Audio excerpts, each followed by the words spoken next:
Robert Kiyosaki won't buy a Toyota Corolla. Dhammika Pera won't buy an Indian Alto.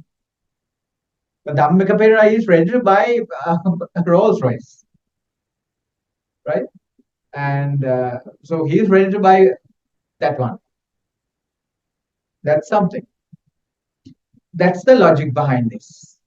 And costs of producing the product is in small volume should not cancel the advantage of high prices. Costs of producing this product in small volume should not cancel the advantage of higher price. Well, because you're setting the higher price, you have to, not everybody can buy that. Not everybody can buy that. Only limited editions that you can produce to the market to be purchased by people. Right?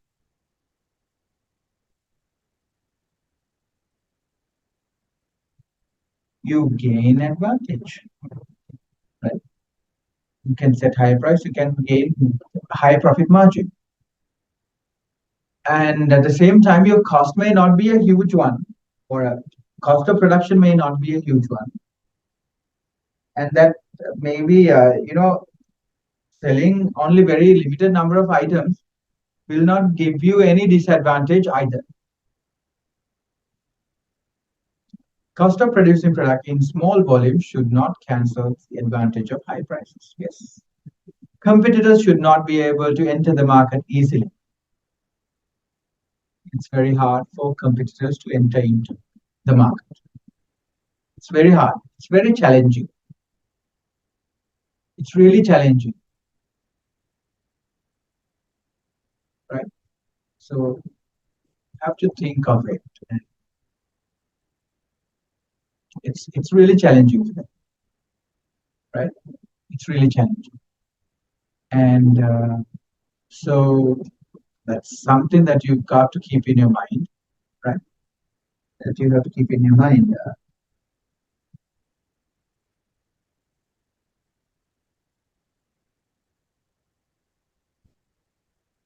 And so competitors find it very challenging and very hard to enter into, right? That's the market. That's the kind of market. Very high cost. Competitors are not even trying to enter into. Competitors are not even trying to enter, right? So that's something. And pricing strategies, market penetration pricing. Market penetration pricing sets a low initial price in order to penetrate the market quickly and deeply to attract large number of buyers quickly to gain market share. Market penetration price.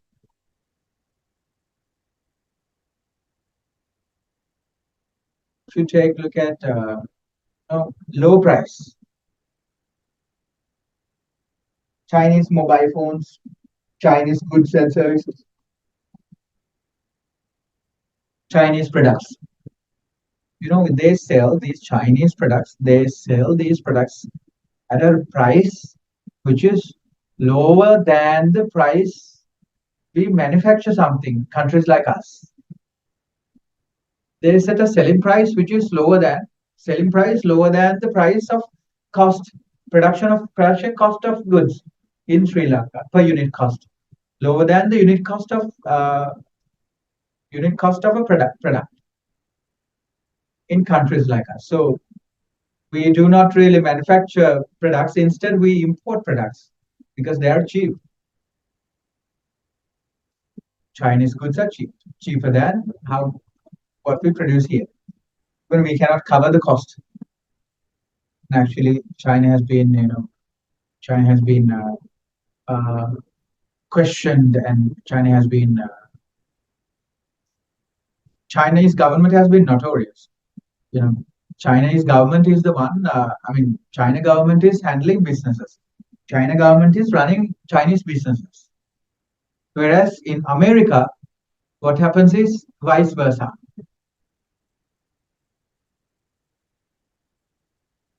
the businesses run the government in America. Businesses run the government in America. But China, the other way around. Chinese government run the businesses.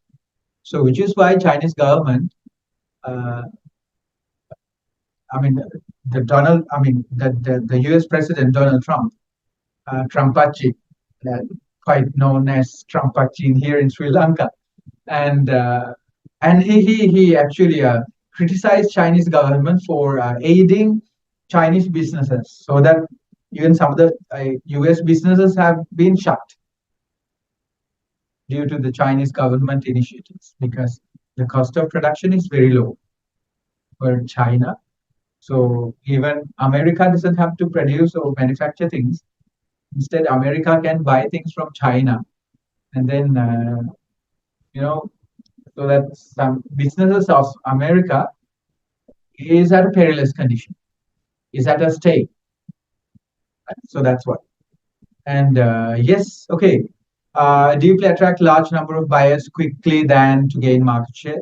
So you set a lower price for your product, right? You cannot expect good quality out of low price products. Not that it is covering up income layers of a product, right? It's not doing. It's not doing that, right? So price sensitive market, and this is quite important. This is quite applicable to markets where the pricing factor plays a key role in gaining competitive advantage. Why do you need competitive advantage? Because you have a multiple suppliers, multiple vendors, multiple say a number of competitors in the market. So widely available products are there, and a lot of products are there, and the market competition. If you want to gain competitive advantage, you have to lower the price. You have to lower the price, and then only you can think of gaining a competitive advantage. That's that's something that you have to think of. That's something you have to think of. And so simply, how you do it is that you set a lower price, the lowest possible price in the market, and you gain market share out of uh, producing and delivering your products at a lower price, at the least possible price. In most of the assignments by undergraduates in the university, they come up with they say all the time, okay, what is your pricing strategy? We set low price. Can't set low price all the time. When you are a newcomer or when you are a new manufacturer, there is no possibility that you can set a lower price for your product. It's not possible. It's not possible at all. It's not possible at all. So something that you have to be very concerned about. Something that you have to be very concerned about. So you're not able to set a lower price for your product unless you have scale of economy advantage. Unless you manufacture in large scale, you cannot gain, or you cannot set a lower price and then gain competitive advantage in the market. Or maybe you have a rare or a very rare resource with you. You are the one with the access to that resource, right? So that's what. And inverse relationship of production and distribution cost to sales growth, right? So inverse relationship. It's just that production cost and sales growth is very hard to gain. Actually, you cannot really say, sales. I mean, your production. I mean, cost of production, distribution cost are prone to increase. Are prone to increase. So what happens is that when they're prone to increase, you cannot really expect your your price to come down, right? Your price to come down, and when you have a lot of sales, what happens is you have to deliver a lot of your goods and goods to your customers, doorstep. So when you want to do so, you are increasing your production cost, and then you're increasing your, I mean, maybe not, let's leave out production cost aside. Transportation cost will increase. Gaining sales growth, you can do it in the short run because of the attractiveness of the price, but in the long run it's impossible. Low prices must keep competition out of the market.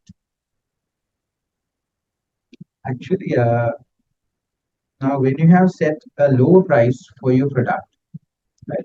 When you have set a low price for your product, it is really it should be able to, your low price, your strategy or your initiative should be able to keep your competitors out of competition, right? So you should be able to keep your competitors out of your competition. Then only you can just claim for it. And product mix pricing strategies. Okay, we'll look into in detail of various product mix pricing strategies. You have We talked about product mix decisions that we make in when it comes to product mix of marketing mix, right? We talked about product line, what is meant by line, the width and the length of the product mix, and the depth of the product mix. Yes, we talked about. So pricing strategies: product line pricing, optional product pricing, captive product pricing, by product pricing, product bundle pricing.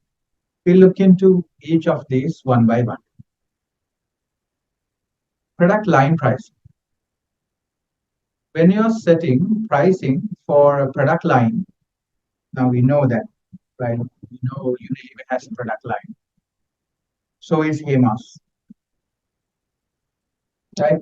So has Hema. So Unilever has the product line, and so has Hemas. Not so is, it has to be so has. So has Hemas.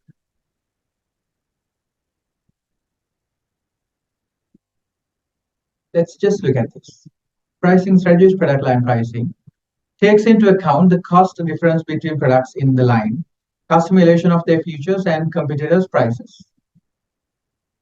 Then now you find clear normal hair, clear anti-dandruff, clear hair fall defense, hair oil, oily hair. For normal hair, that's clear, that's $3.9, $3.90. And for anti-dandruff, that's $4.90. And hair fall defense, that's $4.09. Finally, oily hair, that's $3.90. $3.90. That's what we have. That's what we have.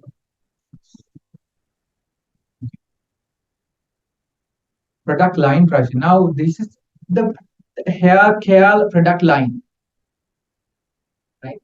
Hair care product line. So Unilever has hair care product line. Sunsilk, they have Lifebuoy shampoo, they have Dove, they have Lever shampoo, they have. So that's hair care product line, or else personal care product line, or this is hair care product line, right? So, or maybe we can put this under personal care product line, or else healthcare line, or maybe a healthcare line product line, right? So here, what happens is that you set a price depending on the cost of production for this product line, only with the cost of manufacturing and the competitors' pricing, right? competitors' pricing and your uh, cost of production. Those are the two elements taken into consideration when setting pricing for product line price. You're not setting the same price for all the products. Now see here, there are various product features now here in this shampoo. So for various features, you set different pricing. You set different pricing, right? That's what you do. That's what you do.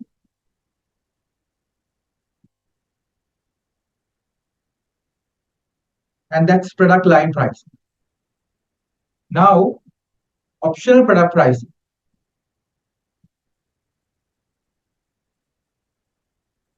Um, Takes into account optional one accessory products along with the main product. Nikon camera, right? We buy a Nikon camera, and so we buy Nikon camera, and we anyway have to buy lenses for the camera, right? We anyway have to buy lenses for the camera.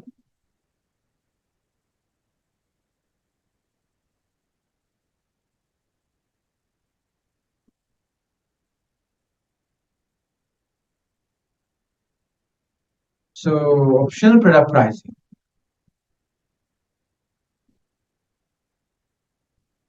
You said now this the camera doesn't cost you much, but your lens does.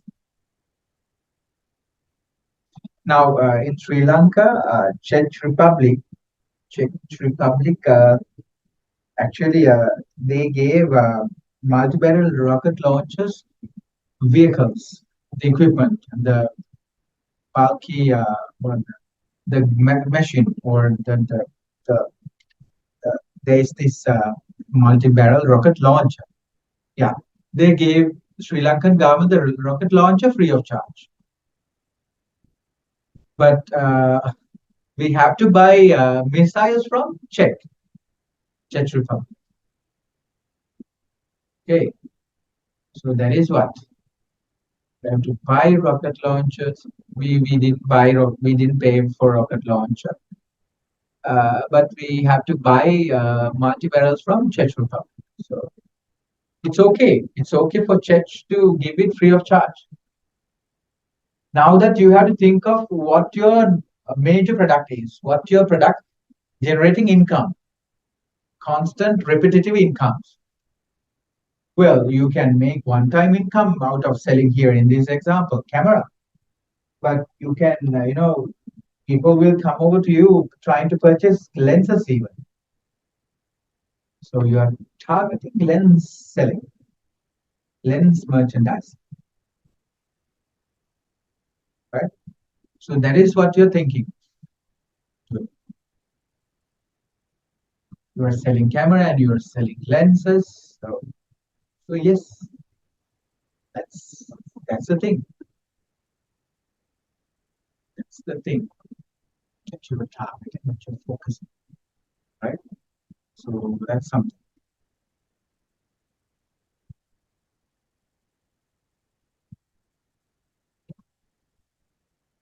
Optional product pricing. So now you should understand, you should figure, you should comprehend that how you should do pricing here.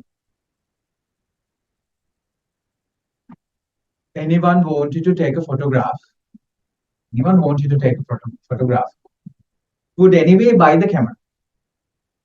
Anyone wanted to, anyone wanting to buy a camera would anyway buy the camera, right? So anyone wanted to take photographs would buy camera. And anyway, uh, with the camera, they'll anyway buy the lenses.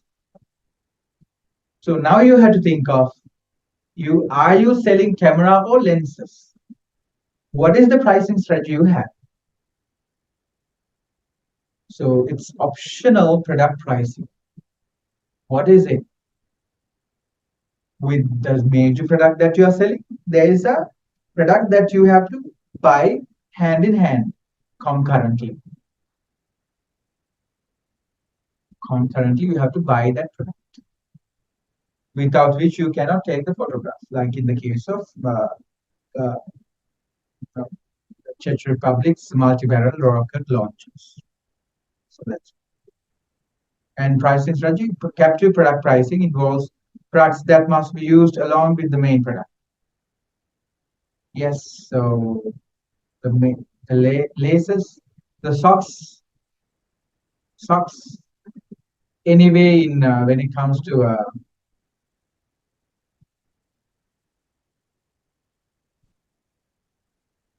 let's say we buy shoes,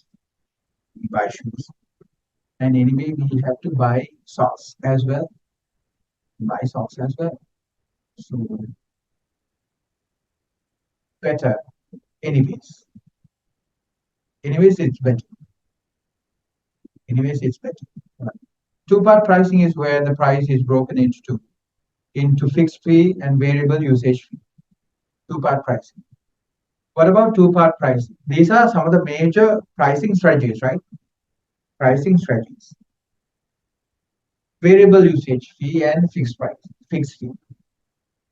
How much and what we pay for our electricity bill and water bill, all these things are coming under two-part pricing. There is a fixed price, ස්ථාවර ගාස්තුවක් තියෙනවා, and variable price.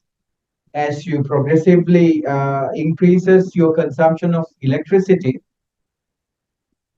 your the prices per unit cost increases, right? The unit cost increases. Actually, the other way around should happen. When more usage of electricity, higher the usage, lower the unit cost should be like. But here it's in Sri Lanka, it's just the paradox. It's just the paradox, right? Or just yeah, orthodox, unorthodox ways. It's just the paradox, right? Okay, and then byproduct pricing refers to products with little or no value produced as a result of the main product. Producers will seek little or no profit other than the cost to cover short storage and delivery. Now, byproduct pricing. Now you see, we have an crude oil refining facility here in Sri Lanka. Sapgaskanda has a crude oil refinery, right? So that plant is there, the facility is there. So they do refine crude oil, right? They do refine crude oil. And refinement happens, and as byproducts comes out, byproducts come out, tar and grease, and yes, engine oil, right? Engine oil can also manufacture gypsum, crude oil, right? So, and kerosene and all and everything else, right? Everything else. What do you call clay? Clay in the sense that's something, right? So that's what you will find. That's what you get, right? So tar is there, and kerosene is there, and you have maybe not kerosene, but tar is there, and grease is there, and so engine oil is there. So now that Sipetco, Ceylon Petroleum Corporation, Ceylon Petroleum Corporation, they sell their byproduct, tar, to other vendors, to other construction companies, and the vendors and construction companies, right? So they are not making huge profit out of selling tar, right, or grease. They're not making huge amount. making it. They are just managing the cost of storage and delivery. Price for Thar is not huge. Price for Thar is not huge. Right? So that is what is actually happening. That is what is actually happening. You should understand this byproduct pricing. And now, say a garment factory, they cut clothes, they cut textiles and clothes, right? Raw material, and they get leftovers pieces, and the piece are like the byproduct. Anyway, after cutting, you have to keep them in a particular place. So you have to use storage facility or your own factory itself to keep it until somebody else comes and takes it out of the factory. So the storage cost is there anyway, and storage cost is there, or maybe you have to now some garments. What they do is they get this byproduct, these pieces of clothes. They take it to Puttalam and to NC cement factory, and they burn them out by paying some money, and they do deliver them as well, right? So that is what is actually happening.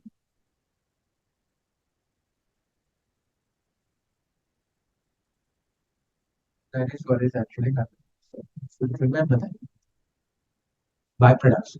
How do we do pricing? So garments, they don't really set higher price for these items here. The pieces, leftovers. They're not setting high price. They're just setting an average and normal price. They're setting an average and a normal price. Very low price actually. A price that is not even worth setting. And they just cover the cost of delivery over the warehouse, storage cost on, or maybe the delivery cost. That's it. Nothing else. Nothing beyond that. Okay, product bundle pricing. Combines several products at a reduced price.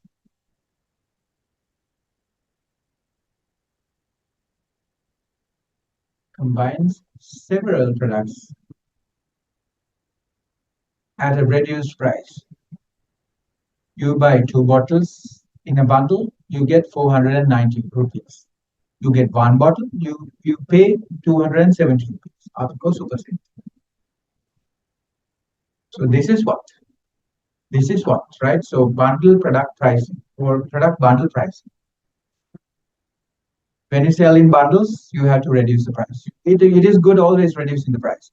If you want to increase sales, this is what you can do. Promotions. Now look at how promotion mix lesson and pricing lesson is interconnected. Promotion lesson and pricing lesson both are interconnected. Right. So that's something. And then price adjustment strategies. Discount and allowance pricing, segmented pricing, psychological pricing, promotional pricing, geographical pricing, and dynamic pricing, international pricing. We can take all of these one by one.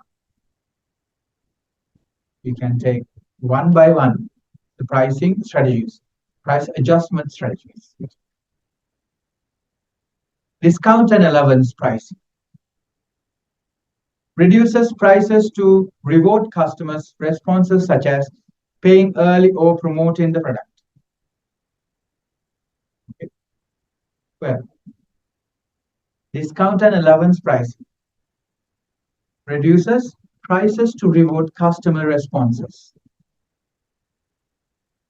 Customer responses such as paying early or promoting the product.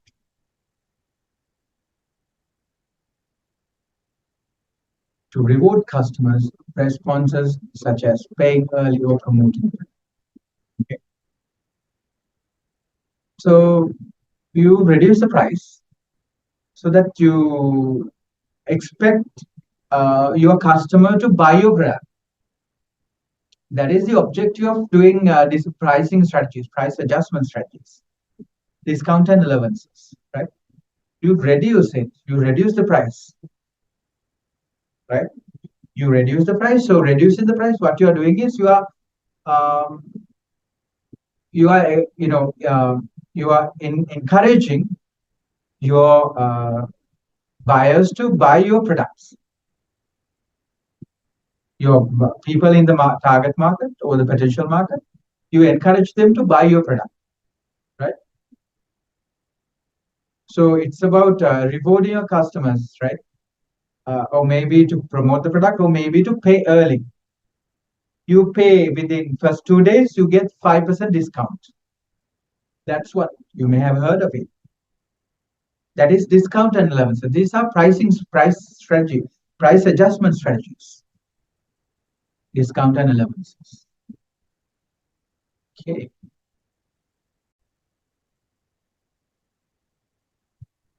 That's what. You allow discounts, you give discounts to your customers. So this is more of a motivation to your customers to buy your products. And for early payments, things as such, well, early payments and just reminding them of, okay, or maybe to persuade your customers. Now that we learned in promotion lesson, right? So promotion mix in marketing mix lesson, promotion mix lesson. We talked about promotions, doing promotions for persuading customers, right? And so with the advertisement, in the advertisement, we can put this pricing thing, price adjustment strategy, right? Price adjustment strategy here, discount and allowances, and we can persuade or influence customers to buy our products because we are giving you the discount, right? We are giving you the discount, so buy our product. That's what. Buy our product because we are giving you the discount. That's something that we can now see. Pricing is connected with promotion lesson as well. Pricing is connected with product lesson as well. Pricing is connected with place lesson as well. So all these lessons are interconnected. All are integral, interconnected, right? Very important. Discounts and allowances.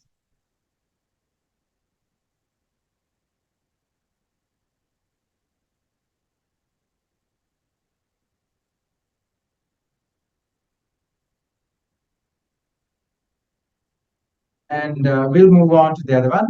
Well, discounts, cash discount for paying promptly. You pay quickly, we give you the discount. Quantity discount for buying in large volume. Yeah, no, not only in cash wise that we can, not from monetary perspective that we can give discounts to or with.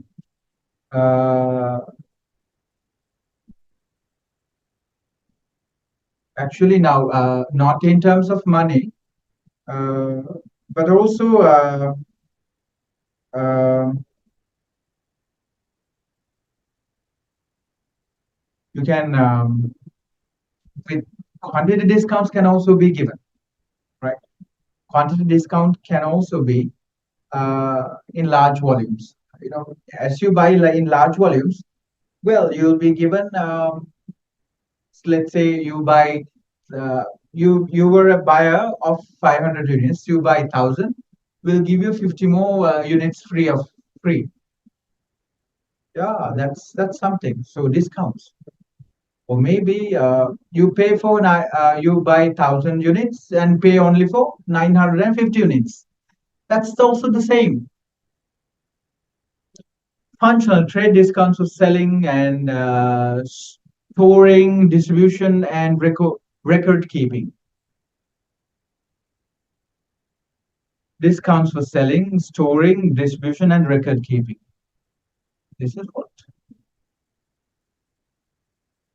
selling, storage, distribution, and record keeping, and it's functional. That's something. And then allowances. Trade-in allowance for turning in an old item when buying a new one. Allowance.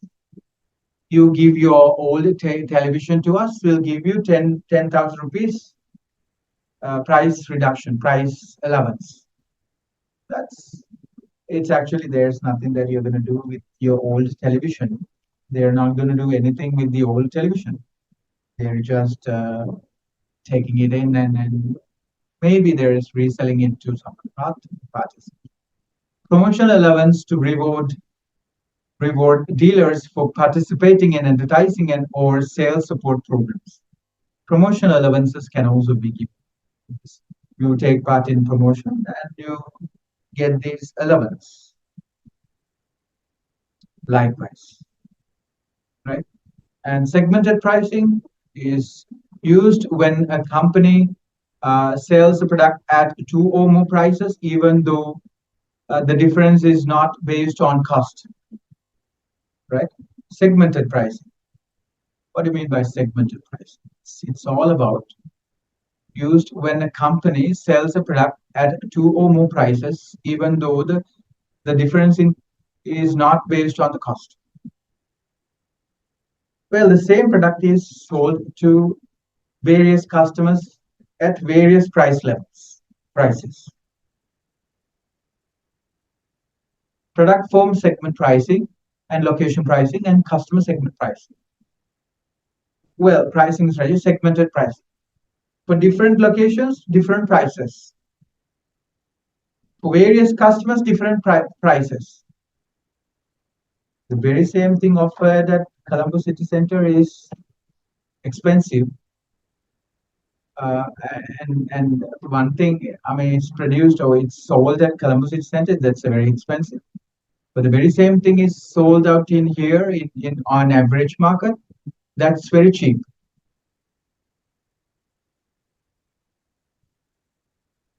Right? It's very cheap. Customer segment pricing, product form segment pricing, and location pricing. Right? So that is something. That is something that you're going to do. Segmented pricing. Various price levels at various places, various prices for different customers. And product form segment pricing, we can look into it also. To be effective, now this one, the very first one, yes, the second one, product form segment pricing. For various product forms, you have various prices, that's it. And to be effective, pricing strategies, market must be segmentable. For you to do segmented pricing, there should be some criteria to fulfill, right? Or to be fulfilled or to fulfill. One thing is the market should be segmentable, right? The market should be segmentable. Without being able to be segmented or without being segmentable, you cannot do it. You cannot do it, right? So that is something.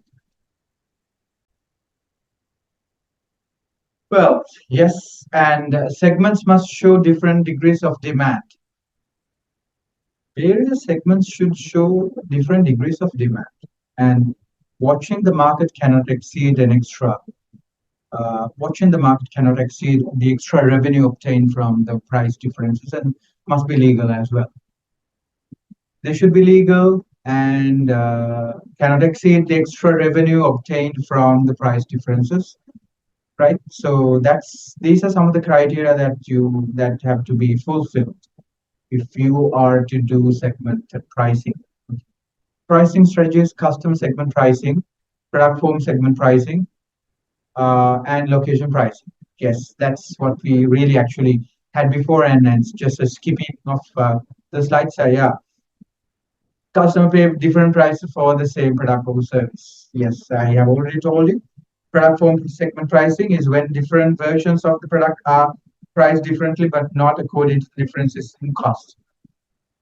Different versions are, product form segment pricing. Now, I told you this example even when we took the example of clear shampoo there, hair fall shampoo and oily hair shampoo and anti-dandruff shampoo. So how there were various and different product line pricing, product line pricing there.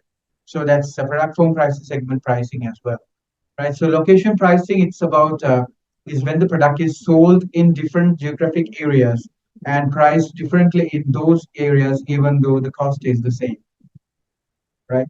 Even though the cost is the same, and it's different, right? So these things you have to just keep in mind. Keep in mind, right? It's different locations, different prices, right? And price adjustment strategies, goals of pricing strategies would be to revenue management, charges the right customer at the right place at the right time. Yes, now we talked about pricing. Pricing is not a simple thing, right? For companies to gain competitive advantages, they use pricing as a strategy. For companies to gain competitive advantage, they use pricing as a strategy, right? So pricing factor is used as a strategic factor to gain competitive advantages, right? So this is something that you have to be very concerned of. You may have never thought of, gaining competitive advantage in the marketplace out of setting prices for products. Or maybe you have thought of it quite rigorously, and maybe that must have been the reason, that must have been the sole reason for you to think of gaining market share in the first place, initially, right? Actually, pricing is uh, is about revenue management. So uh, you want to charge the right price at the right place from the right customer, right time, right? The right customer, right place, right time. So that's your revenue management. For your revenue management purpose, you use your pricing. You use your pricing for your revenue management initiatives. That's what you do, right? Charges the right customer at the right price at the right time. You want to increase. You want to increase your size. You want to increase your revenue. Yeah, be my guest. You can do it. You can do it. Revenue management purpose. You want to increase more income out of setting higher price. Yes, you can do it. But remember, be careful about your elasticity of demand that the product has. Okay, be careful about it. When you are careful, you can do it. Unless you put your company in a jeopardy, putting everything in danger, right? Putting everything in danger. Don't you really do it? And don't you really put your company in danger um, because of setting high price, or maybe lowering the price can be detrimental to you, right? Can be detrimental to you, and it can really get your company back, company behind. I mean, could pull your company from competing against your competitors. So don't you do it. Don't you let that happen. Responsibilities lies in your hand to control price and to set the most appropriate price for your product, right?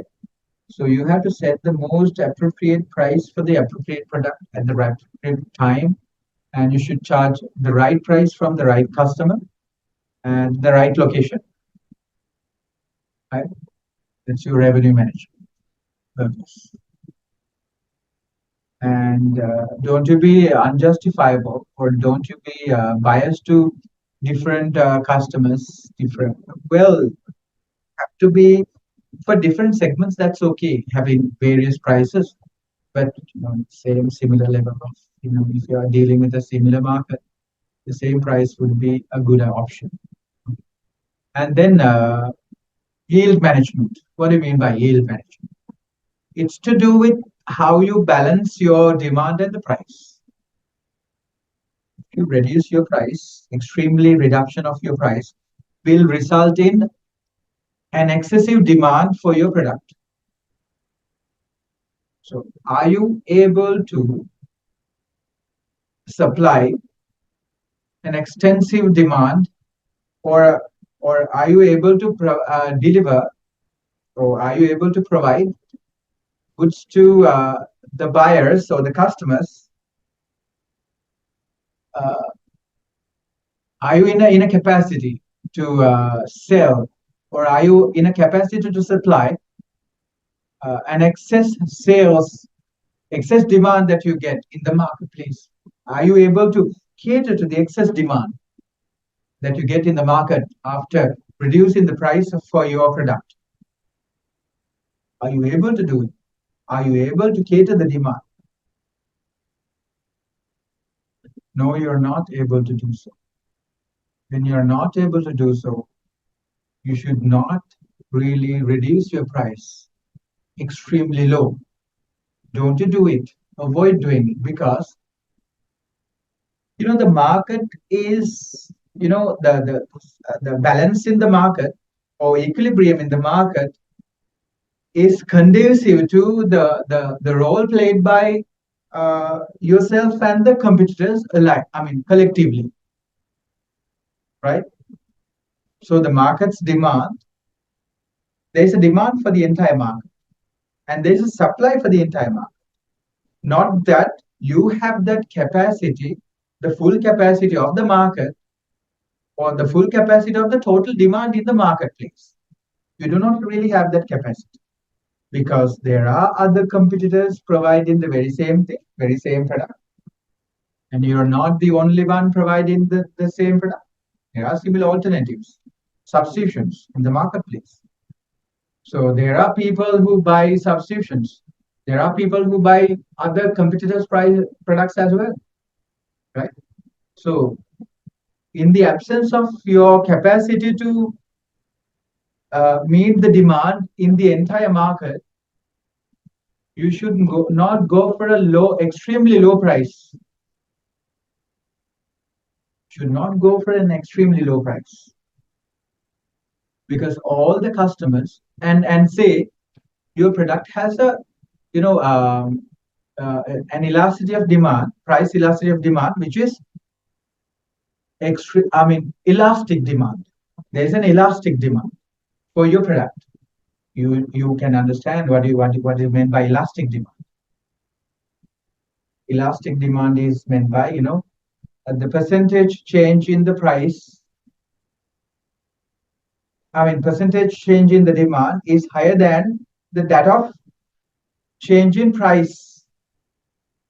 Change in price percentage. Demand's percentage change is extremely. The change is high compared to the percentage change in price. So as you reduce price, the demand for that product increases extremely high. It exponentially goes up. An exponential growth in demand. Unless you can meet this demand, you should not extremely lower your price.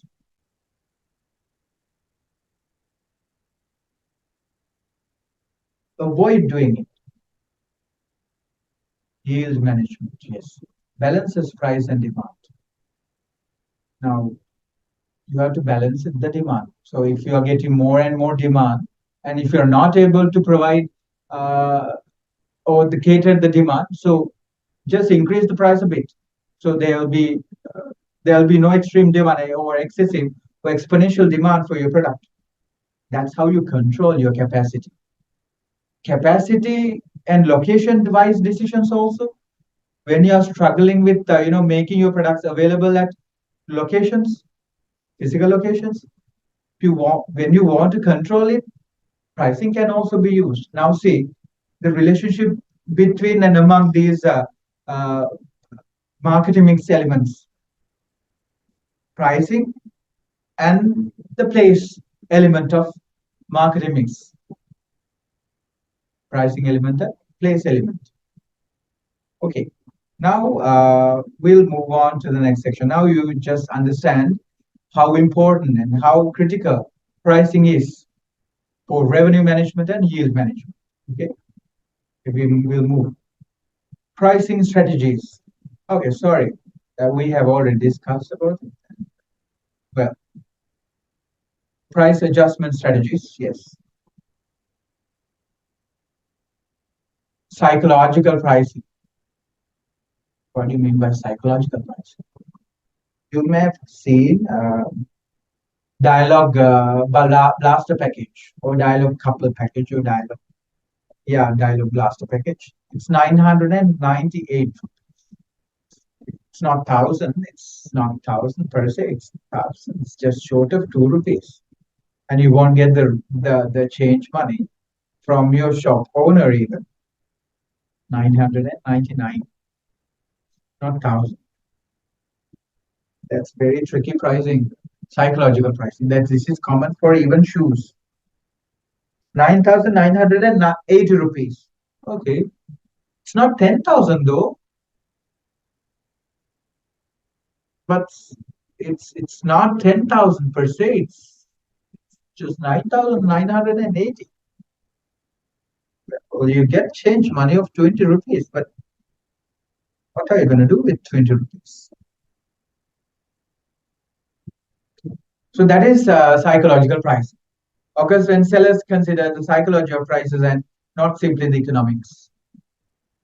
You're not focused on economics, you're focused on psychology of consumers. So that's what. And reference prices are prices that buyers carry in their minds and they refer to when looking at a given product.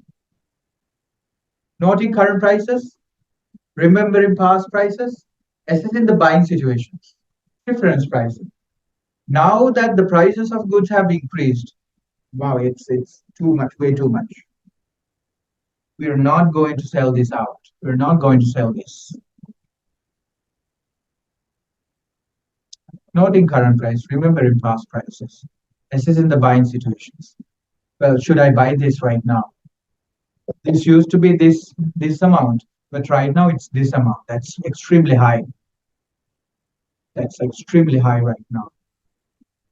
It's way too much. That's your reference pricing, right? And then we have promotional pricing. Yes, is when the prices are temporarily priced below list price or cost to increase demand. Loss leaders, especially when pricing, cash rebates, low interest financing, longer warranties, free maintenance. They look into this individually. Loss leader, our products sold below cost to attract customers in the hope they will buy other items at normal markups.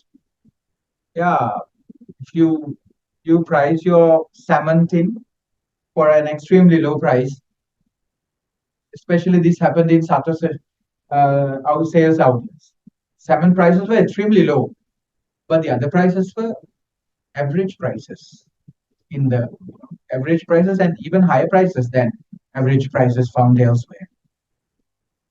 So that's something, I mean, that's cheating. That's cheating, right? So loss leaders, that's something that you've got to be very careful about, right? So loss leaders, you lose your money selling salmon, but you're making money with some other goods, especially when pricing is used to attract customers during certain seasons or periods. Yes, during Christmas season, during New Year season, price rebates, price reductions, price discounts. Yes, season, event pricing. During certain events, prices are, cut down Cash rebates are given to consumers who buy products within a specified time. Prices are reduced. More or less the same thing. More or less the same thing. And low interest financing, longer warranties, and free maintenance, lower end customers' total price. Low interest financing, longer warranties, and free maintenance, low cost customers' total price. Well, low maintenance cost. Yes, you want to maintain your car, and yes, come to a will buy your vehicle from us, and you will get your service at a this amount of money will be reduced from your services and all. So yes, and we have pricing strategies. Risk of promotional pricing used too frequently.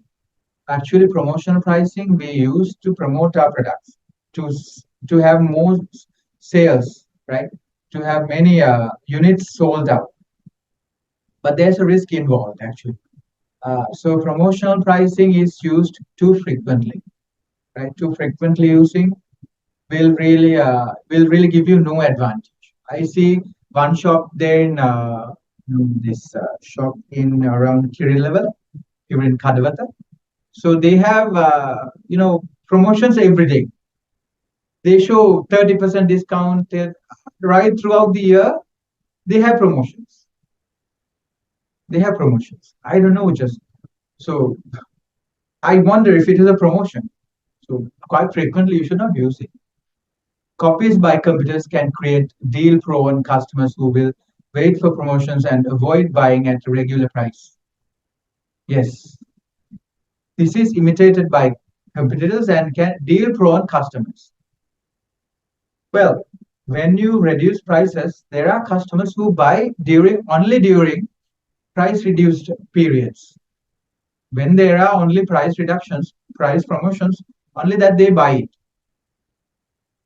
Deal prone customers, they won't really buy goods from you at regular periods, right? Creates price wars. A lot of competitors are competing for prices, and it's not a good thing. It's not a good thing because pricing should not be. Not all the time that it should be used as a tool, right? So price strategies, geographical pricing is used for customers in different parts of the country or the world, right? Geographical pricing should be should be different prices for different geographical locations, right? So that's something that you have to think of. And pricing strategies, dynamic pricing, um, various and international pricing, dynamic pricing for now Sri Lanka. You find dynamic pricing and international pricing. How you situations and you find international pricing is when prices are set in a specific country based on country specific factors. Asian region pricing is different. For European region, pricing is different. Economic conditions, competitive conditions, laws and regulations, infrastructure, company marketing objectives. Right? Infrastructure depending on these things, economic conditions, laws and regulations. You set various prices for various international locations. Initiating price changes, price cuts, and price increases, depending on the situation, depending on your strategic initiative, strategic movement. You either increase price or you either reduces price, right? So initial pricing strategies, price cuts is a reduction in selling price, excess capacity, increase market share. Yes, when you have excess capacity with you in your hand, what you do is you improving.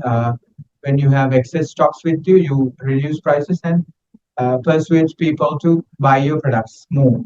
And then increase market share. Yes, price cuts possible. Increase in selling price, cost inflation. Cost inflation could be one of the reasons why you might have to increase your prices and increase demand and lack of supply.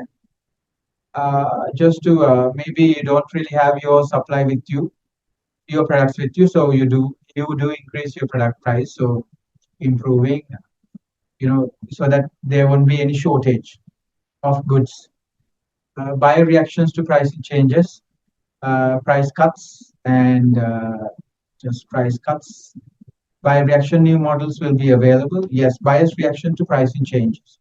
Have a look at this here. What the buyers are actually motivated. What the buyers are actually motivated to do as they see price cuts and price increases, right? So as they see price cuts, new models will be available very soon. This is quite possible with Apple iPhone. So Apple iPhones, as Apple iPhones, a new version is going to be introduced. The old version prices comes down uh, extensively, right? New models will be available. Models are not selling well. Models are not selling well. That's the message that goes to the customer, and this is not a good thing. Quality issues. Quality kaduati. Maybe the quality is low with low price things, right? So price increases. Product is hot. That's very nice product. That's a good product. Company greed. Company wants to make more money, so which is why they have set high price. Price changes. Responding to price changes. Questions: why did the competitor change the price? Now we see competitors reducing the price or increasing the price. So we are in a problematic situation condition, uh, trying to figure out why did the competitor change his price. Is he going to capture more market share, or is he has he recorded more price reductions in the cost of production? Or does he have any other new technology? Is the price cut permanent or temporary? Is he going to maintain the price cut in the long run or temporary period? What is his move? What is the effect of market share and profits? Yeah, this is what will competitors respond. What about custom? Will the competitors respond? Competitors will they what their actions would be like? And solutions respond to price changes, reduce price to match competition. Yeah, to match the competition, you can reduce price, maintain price, but raise the perceived value through communications and improve quality and increase price. Yes, these things are possible, right?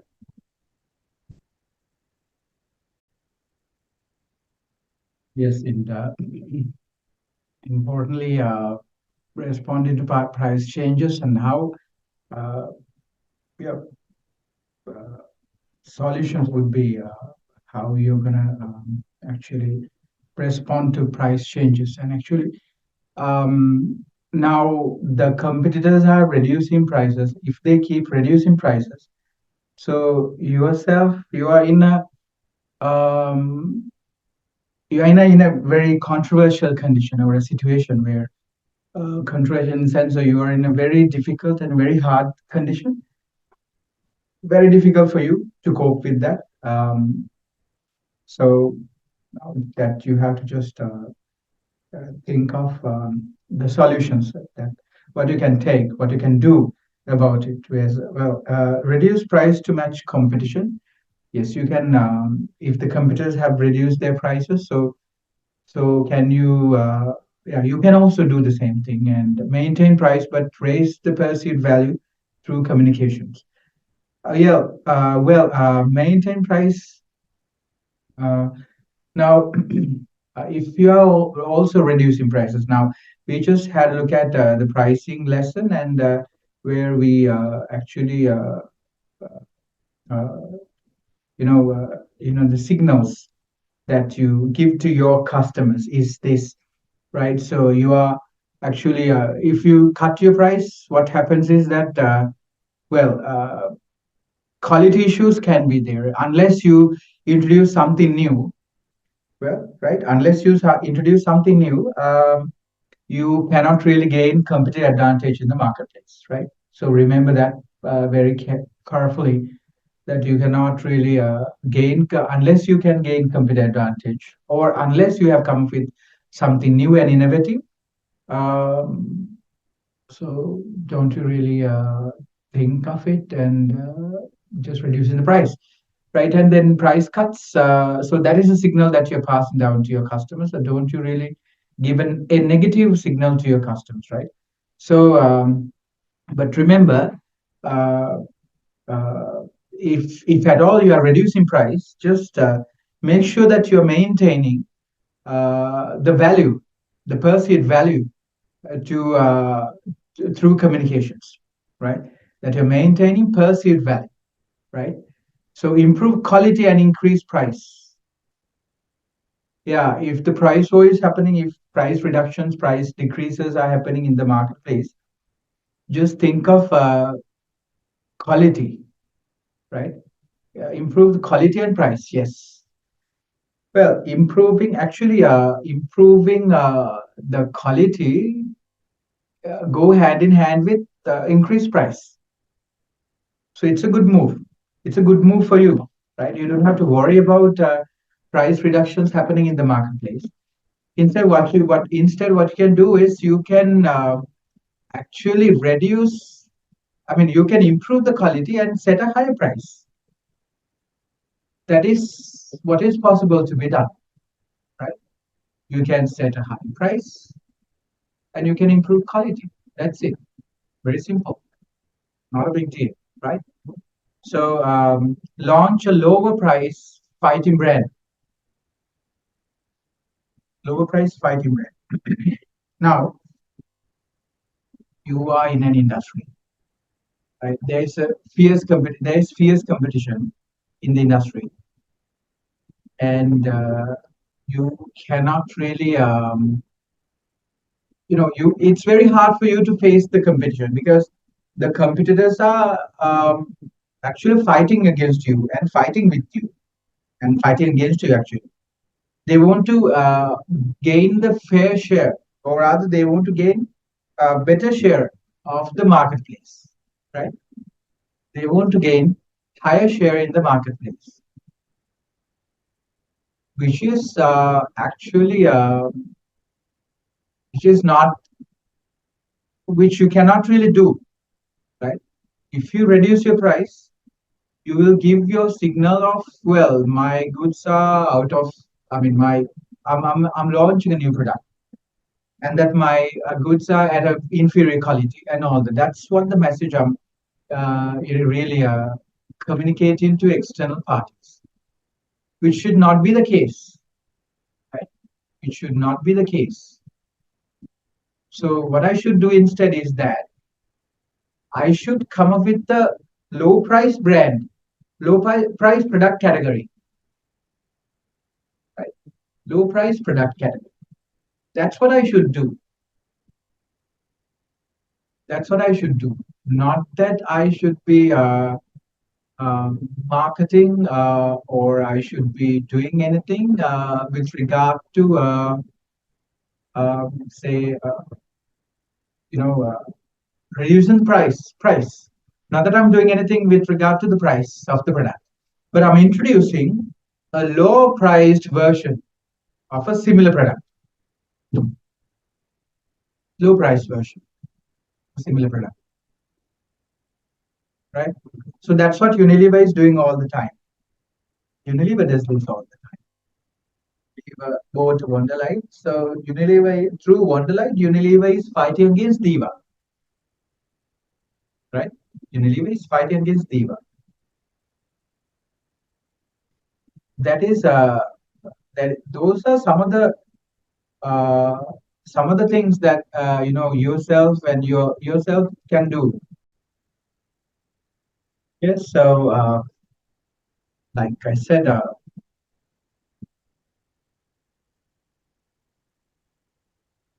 Unilever is this. So they bought Wonderlight. They came up with the low price versions, detergent powder, and they came, uh, even for soap. When Diva introduced a bar soap, washing bar soap, they also did the same thing. So did Unilever. So that's what do. They wouldn't really reduce the price of their sunlight bar soap. Instead, they would introduce something similar. So giving the message, okay, we are also introducing somewhat inferior product, and so their product is also inferior. So why would you still pay for or buy any other brand or or an inferior product? So we have a similar version here. So likewise, yes, that's what they do. And yes, pricing within channel levels. Price fixing, sellers must set a price without talking to competitors. Actually, now what we see here in Sri Lanka is that pricing happens, price fixing. Actually, sellers they collectively talk to each other and they collectively set price, which is not a good thing. Which is not a good thing, and they should be avoided and they should not be allowed to do. Right, and then predatory pricing, selling below cost with the intention of punishing a competitor or gaining higher long-term profits by putting competitors out of business. Predatory pricing, yes, this is in competing landscape, competitive landscape. This is possible, and you should not really do this. And you should actually, well, it's competition after all. So if more and more people have left the business, so there'll be these. It is possible that this player, the player who just slash prices exponentially, becoming the industry leader and the autonomous, being the only um, company most powerful and the only company. So that's more of a autocratic and a kind of a approach that the companies are doing. So it should be avoided, however. And so so predatory pricing is good from the point of view of the customer, but in the long run, it is not good for the customer. It is good for the firm, good for the marketer and the seller. It's good for them because they're after gaining competitive advantages, so they can uproot competition. They can leave competition irrelevant. I mean, they can make competition irrelevant, right? So they can set the competition irrelevant. So that is what is actually happening.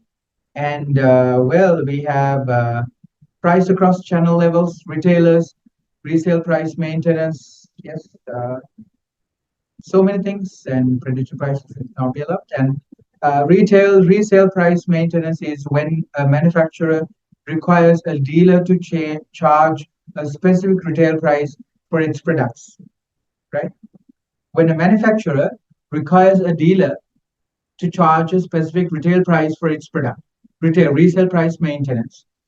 Actually, price maintenance now, the retailer should avoid setting his own price based on his own cost, or maybe based on his own motivation of making more profit, right?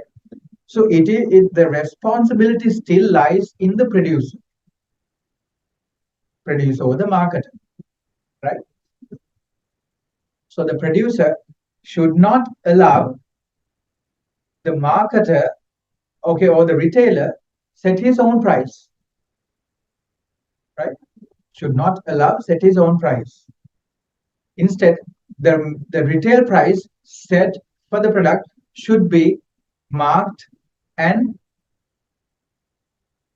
charged from the customer, and that should not be different for various customers, right? Deceptive pricing. What do you mean by deceptive pricing?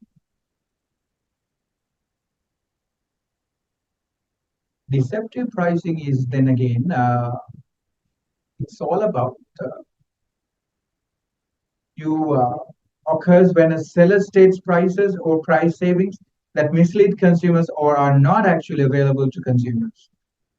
You say you give a price reduction or cash rebate, but actually you're not giving it. You're not doing it. You're not giving it, right? So you're not giving it. You're not doing it. So it's just misleading the customer. You're faking the entire thing. You are misleading the customer. You are cheating the customer, and that should not be done. That should not be allowed.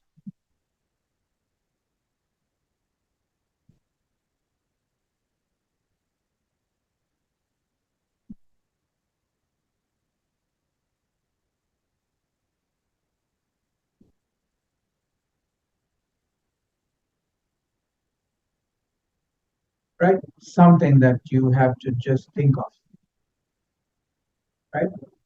Staged prices or price savings that mislead consumers, and not at all, not at any cost that you should mislead your customers, right? And they should not be allowed to do it. Okay. And something, something. Well, you should not cheat customers. And well, pricing across channel levels. Yes. Deceptive pricing, scanner fraud. Yes, here.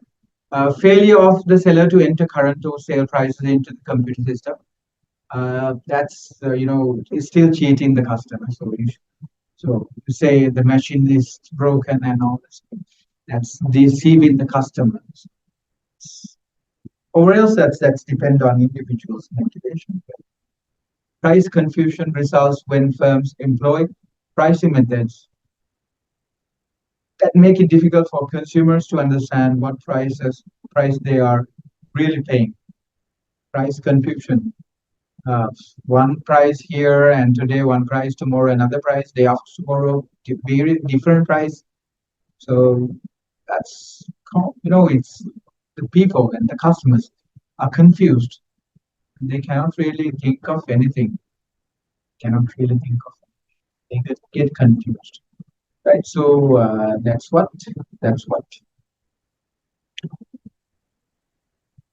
And we should. So that's it for our pricing lesson.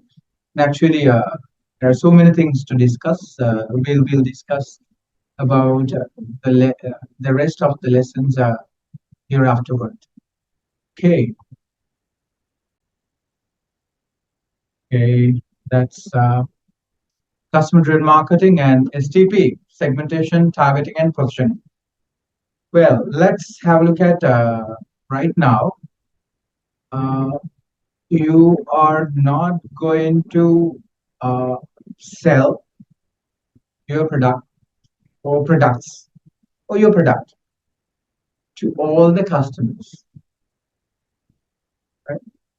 And your customer is not going to buy, or not all the customers are going to buy your product, right? So that's it. Not the customers are going to buy your, not all the customers are going to buy your product. Not your, no, are you going to sell your products to all the customers? So you have to remember this. You have to remember this. You're not going to sell all the products to your, you're not going to sell all the products to your all the products. I mean, to you, to the customers, and not all the customers are buying your product. You're not selling your product to all the customers. It's different. It's different. And there are customers who would want to buy your product, right? There are customers who would want to buy, and there are customers who would not want to buy your product or would not like to buy your product. Okay, so that is something that you have to keep in mind. Besides, you're not capable enough to supply the products to all the customers in the world. Everyone in the world. Not everyone needs your product either. So they are fighting with each other, and from the customer's point of view, they don't really want your product. Not all the customers want your product, right? Maybe some of them do really need your product, but not everyone. From a different angle, from a different perspective, uh, not all the not that you need to buy, you need everyone to buy your product. Besides, you do not really have the capacity to do so, right? You do not have that capacity. You do not have that capacity. So you're not going to do it. You're not going to do it, right? So that is something that I just want to tell you, right? Not that the customers are going to buy your all of your products, or you not all the customers are buying your product. Not that you're selling your product to all the customers, right? Unless you are a multi-billion-dollar company able to you know, just this is unimaginable. Just to provide the same thing to all the customers in the world, that's not possible. Customers are different. Customers are vibrant, and they are really different now. They are really different now. Not that they really need you to. Uh, I mean, not that they need to buy your product, right? Okay. So what is this? What I'm talking here right now? What I'm talking here right now? What I'm talking here right now? It's all to do with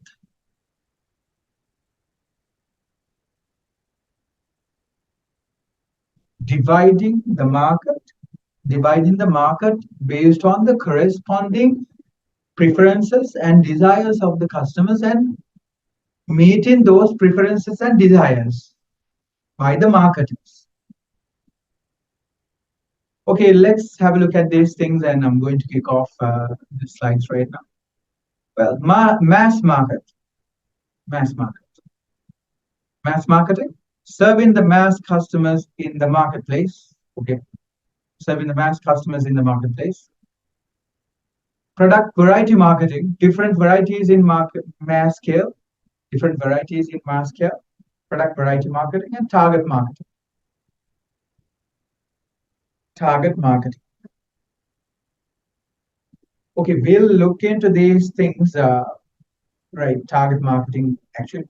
Now the mass marketing or mass marketing, you know about it. It's about selling your goods and services to all the customers. Product variety marketing, you have a variety of products with you, and but different varieties in mass scale or mass scale. You're selling, or you are marketing in mass scale, and then target marketing. Target marketing.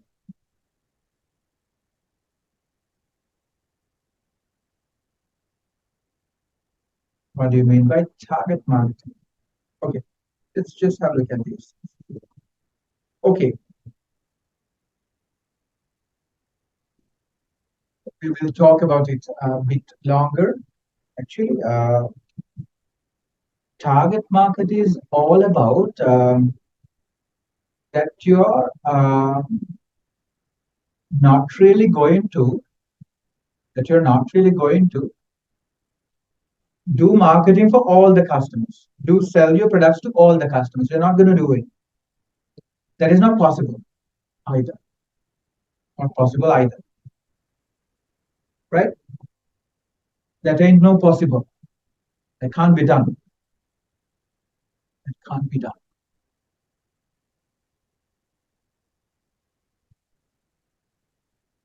So what you're doing is that you segment your market. You segment your market. You divide your market into different sections. Different sections, various sections. You divide your market. Right? Divide your market into different sections, different segments, different proportions you divide.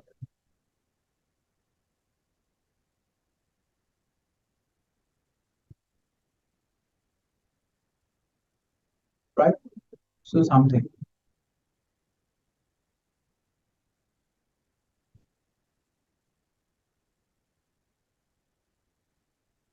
And what you're doing right now is that target marketing.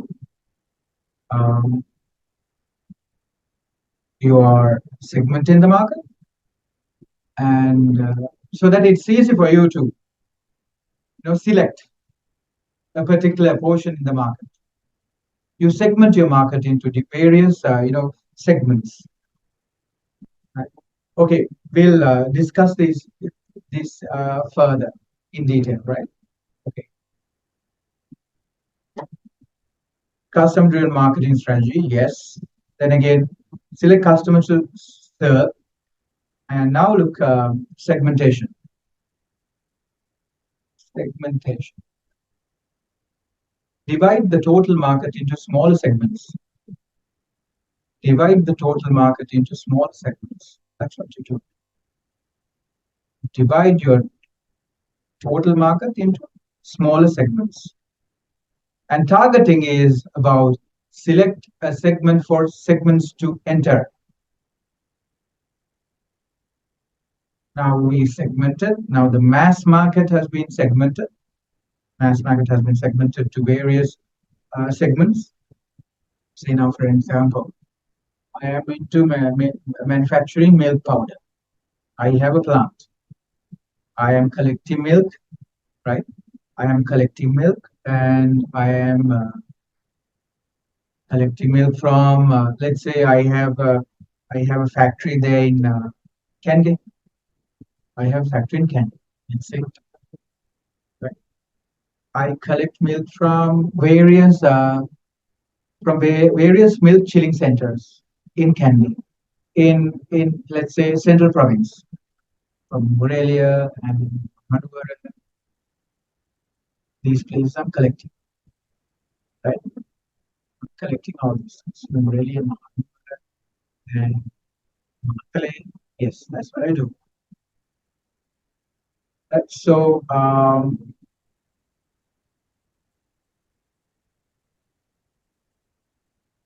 that's something, right? And I do collect and from chilling centers, and I do collect, and I brought them down to Kandy main factory. The main factory, I bring them down to main factory there, and so what I do is I actually do produce milk powder. I conversion happens, milk powder is transformed into milk. The liquid dairy is transformed into milk powder through technology transformation, through technology that I'm using, right? So that's what I do. And after doing it, uh, are there people who buy my products? I mean, is everyone buying my product? That is the question I have. Is everyone buying my product? Well, am I able to serve all of them? Do I have the capacity? What about the rest of the competitors? You have Fonterra there, you have Ambivela there, you have Palavatta there, you have Highland there. So likewise, there are various sellers of milk powder. There are various sellers of milk powder, right? You have. So are you going to do it? Can you do it? It is impossible to do. It is impossible to do, right? So that is something. That is something. So you're not able to do it. You're not going to sell milk powder to all the customers, right? So that is something. So going to do it, and there can be people buying products from you, and you are not going to do it, and you're not going to sell milk powder to all the customers, right? So it's very hard for you. You do not really have the capacity to do so, and you have to now you have to just make a decision. What you're going to do? You have to make a decision right now. What you're going to do? Are you going to uh, sell milk powder to a particular category or a particular segment of individuals or people, or what? Now you have to categorize. You have to segment it, right? You have to segment it. You have to segment it. So after segmenting only, that you should be doing it. That you should be thinking of selling your product, right? That you should be selling your product, and that's the motto here. That's the logic here. That's the logic here. That's the motive here. So Yes, create a value. Well, target segment. What you're doing is now you are not producing milk powder to all the customers, right? You're not selling milk powder to all the customers. Instead, you are going to target only infants, only babies, baby milk powder. Maybe you are coming up with candy kiri, something like that. So, like something like that, a brand name. So, that's something possible for you to do, right? So milk powder from highlands of the country, highland, central province of the country, nutritious, especially made for kids. Now you have Pedia Pro 1 plus 2 plus 3 plus and etc. All these things are available. So why not? It is possible for you to do. It is possible for you to do in Sri Lanka. So now there is a huge demand for highland milk powder in the country, but there is no milk powder available in the country. That's the problem. Even myself, I've been really going from one shop to another and trying to, I've spent a lot of time trying to find this milk powder, Highland, but it's not available. Yeah, Highland has a good, good taste in it. There's a good milky taste in it. So that's where the problem is. That's where the problem is. So Highland is a good quality product, the Sri Lankan one, but we do not really. There is a problem with milk supply. There is a problem with milk supply, and not enough milk is produced or sold. Right now, it is. Oh, there's this naysay. I mean, there's this rumor going on that Sri Lanka's dairy industry is going to be sold out to India. Amul. I don't know. Just there's this rumor. I don't know just how far it's correct or how far it is accurate. And there's nothing to sell out actually. Almost everything has been sold out in Sri Lanka. Something. Okay. And baby milk powder only. Well, Highland is capable, or else my business is capable of selling infant milk powder. That's it. That's it. That's something. Infant milk powder. That's something possible to be done. You segment your market. Not that you're selling your milk powder to the mass market. You are segmenting the market into, yes, okay, baby's milk powder, infant's milk powder, youngsters milk powder, or energy milk powder, or milk powder to adults and lean bone. All these things they are available, and so things as such, right? Segmentation. You segment your market and you do it accordingly. And that's something that you've got to just think of, right? Got to think of it, right? And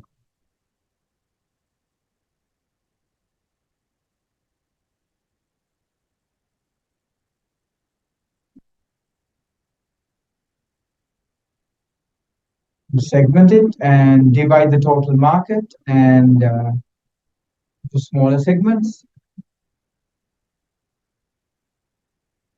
And that's something. That's something, right? So you're not going to sell your products to all the customers. You're going to sell your products to only for babies, only for kids, right? So total markets into smaller segments. So then it's easy for you to do it. So depending on your capacity and depending on your skills, depending on your capacity, you should decide a market to serve, which is why this segmentation, targeting and positioning lesson has become very critical and very important, right? You're not going to sell your products to all the customers. That's impossible to do. That's impossible to do, right? You're not going to do it. You're not going to produce or you're not going to deliver your products to all the customers. You're not going to do it. That ain't no possible. That's impossible to do, right? So you segment it, you divide the market, right? Divide the total market into smaller segments, and then you target it. What do you mean by targeting? Select a segment or segments to enter. Well, in my example, I just told you, well, I told you it's good to choose only milk powder for infants or babies. Okay, that's good. That's fine. That's good and that's fine.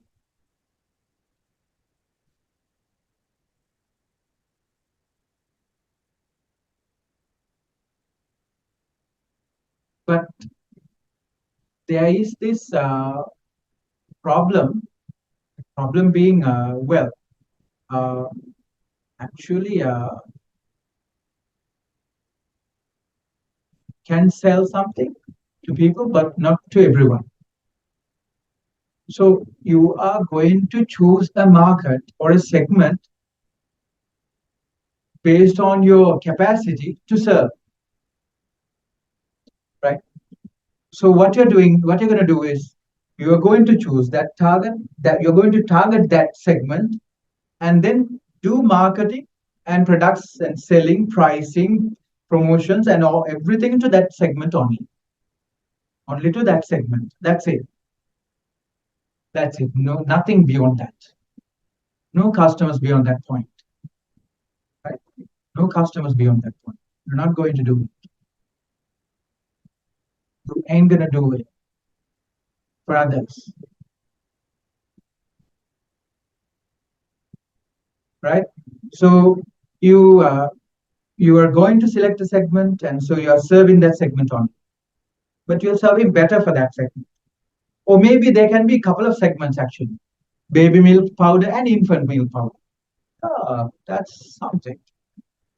Baby milk powder and infant milk powder. Yes, that's something. That is what you're good at doing. You have nutritionists doing the job for you, so you can do it. No problem at all.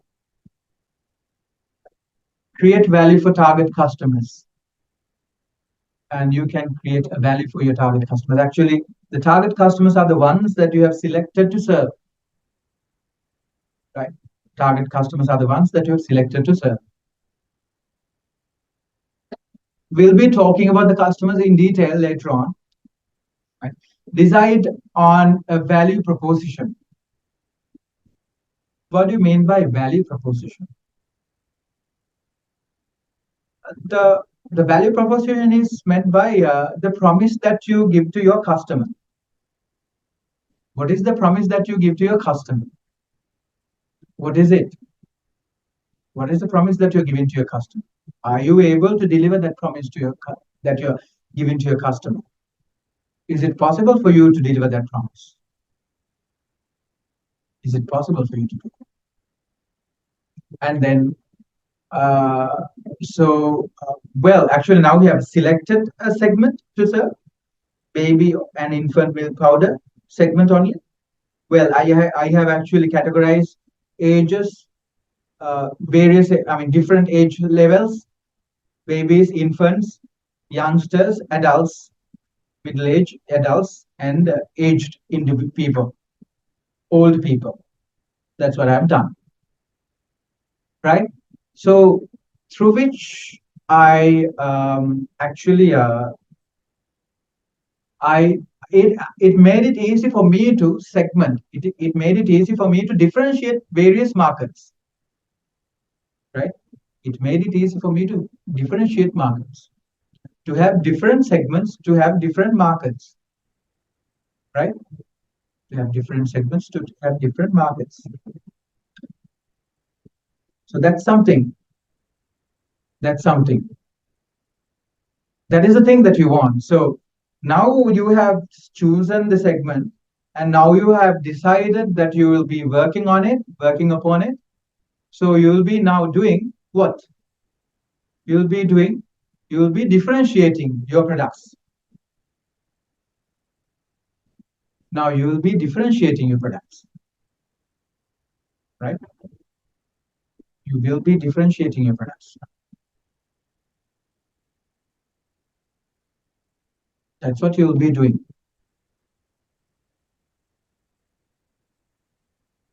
What you're doing is that you're differentiating,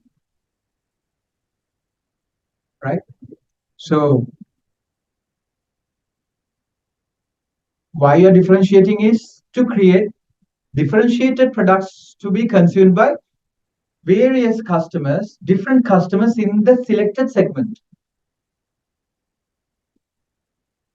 You have chosen a segment in which there are customers with similar preferences, right?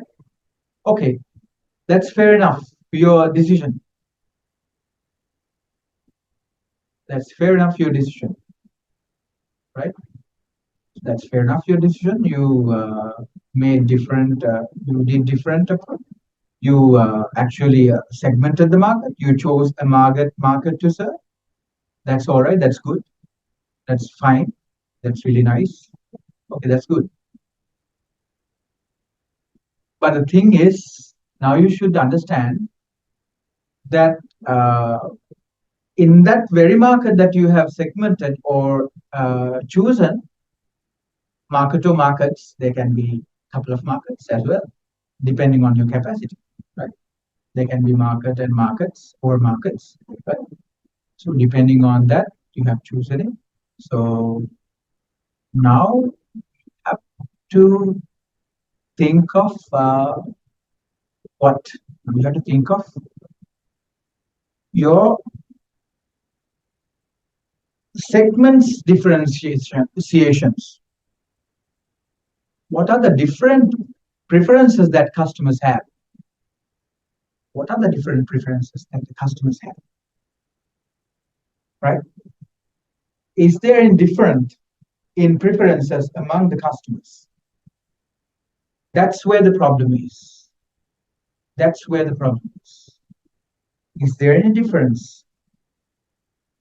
Is there any difference? So is there any difference? That's what is most pressing right now. Is there any difference among the customers that I've chosen? Among the preferences among the customers that I've chosen to serve? Is there any?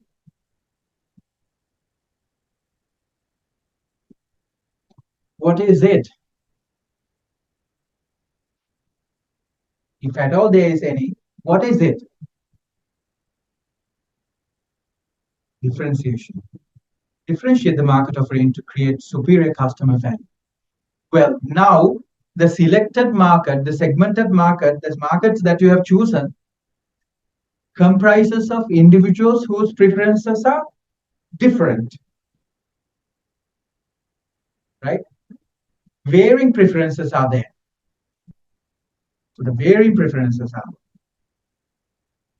So now you have to think of a way or a mean to serve this, serve this varying and different market. Now you have to just think of it.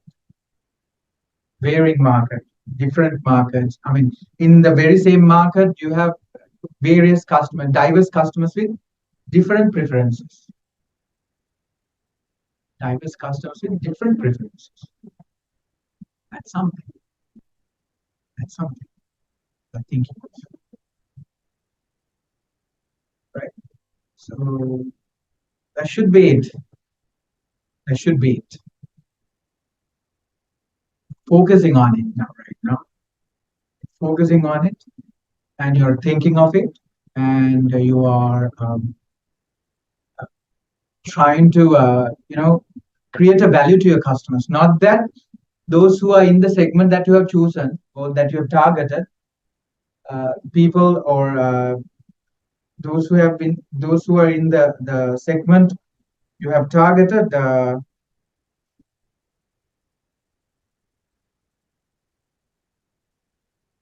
the segment that you have targeted having the same or similar preferences. right? You have chosen baby market. Yes, age category would be, let's say, from age 1 to, from age 1 to, children category, age 1 to 14, maybe 13, maybe 12, maybe 12, right? Category would be 1 year to 12. That's the segment. Now you can segment it: infant, baby, and youngsters, early youngsters, teenagers, yes, and then youngsters and teenagers, the same thing. And then you have, you know, young individuals in 20s, 30s, and then, well, mid-aged, middle-aged, 40, 50, and likewise 40s. And then older people, well, it's just, 60 plus people. Actually, now the United Nations has announced and publicly said that age up to 60 would be young, would be considered young, right? That's what the thing is. But there's a question as to if it is a good thing, or, well, even a 50 plus guy is considered young. Well, that's little controversial, however. But now, differentiation, you have to do differentiation. Back to the lesson. Differentiation is all about, now the selected segment is full of people with diverse preferences. So accordingly, the marketer has to search for these diverse preferences and then target for it, and fulfill those needs and wants, right? Fulfill those needs and wants. That's what a marketer should do. That's what marketers should do. That is what the motivation is. Right? That is what the motivation is.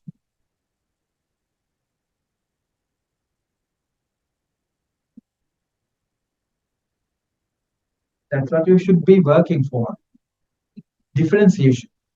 You segmented it first and you targeted, you chose a market to serve, market to markets, and then you differentiated. Now you are positioning.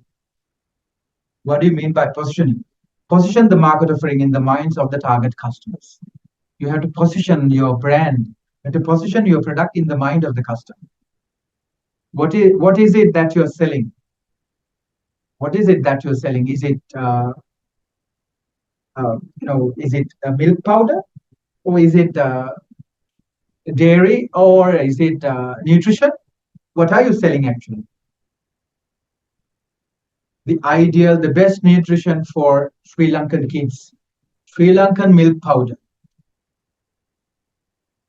What is grown in Sri Lanka is the tastiest, is rich with taste, and this very taste cannot be found anywhere else in the world. So, well, Sri Lankan taste. Just buy Highland milk powder, consume it. Solvency issues are there. Solving is a problem, but still the taste is superb. Highland milk. Taste is none can match. Nothing to second to nothing. Second to nothing. Superior taste it has. Highland milk powder. So to say, it's great. The taste. You cannot find this taste in Anchor. You cannot find this taste in Ratti. You cannot find this taste in any other milk powder. It's a only in Highland that you find this taste. Superior taste it has. Superior taste. Really good quality it has. Real good quality. Taste wise and nutrition wise, superior. That's really good.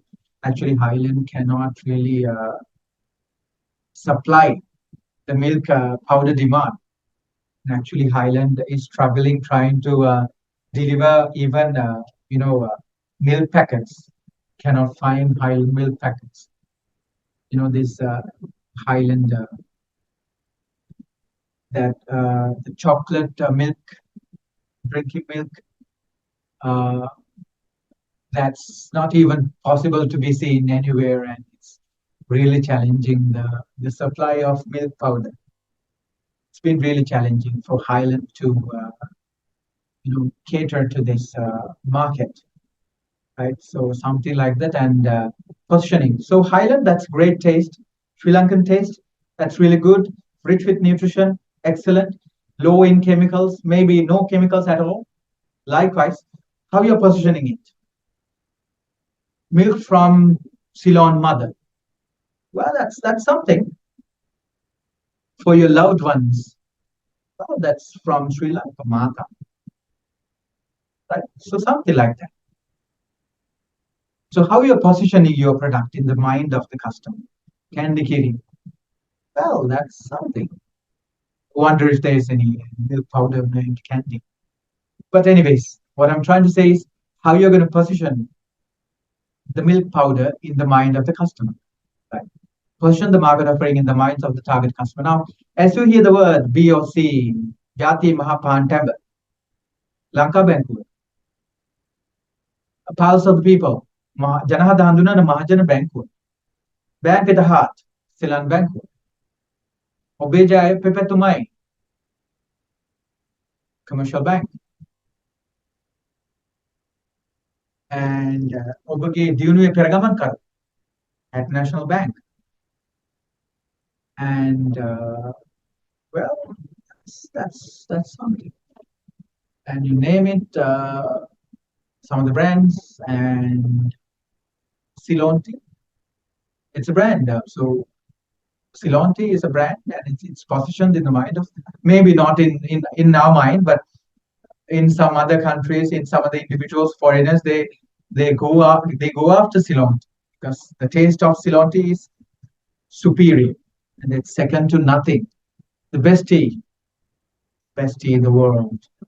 That's how you should position your product in the mind of the customer, right? So your value proposition that you uh, deliver to your customers, are you really delivering the promise to your customer?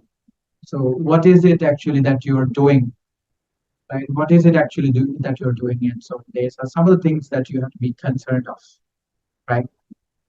Well, so now it's segment targeting and positioning.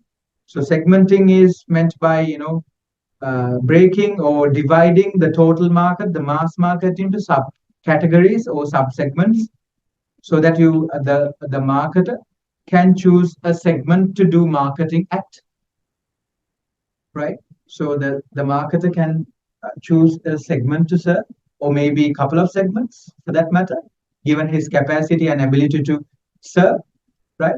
So marketer can choose. So what marketer is doing, marketer carefully choosing a segment, and marketer does it, serves the marketplace, right? Segments the market and then serves for it. That is what is actually happening when it comes to segmenting, targeting, and positioning.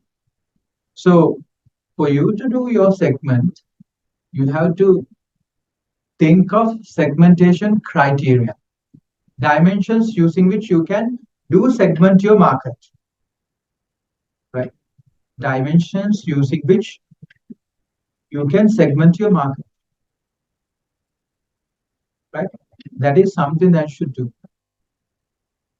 That is something that you should do, right? That is something that you should do. And remember, you have to think of your mass market, and you have to think of your segment that you're going to serve, not the mass market, not that entire market that you're going to serve, right? That's impossible. That's really challenging. That's really hard, right? So we'll move on to the next section. So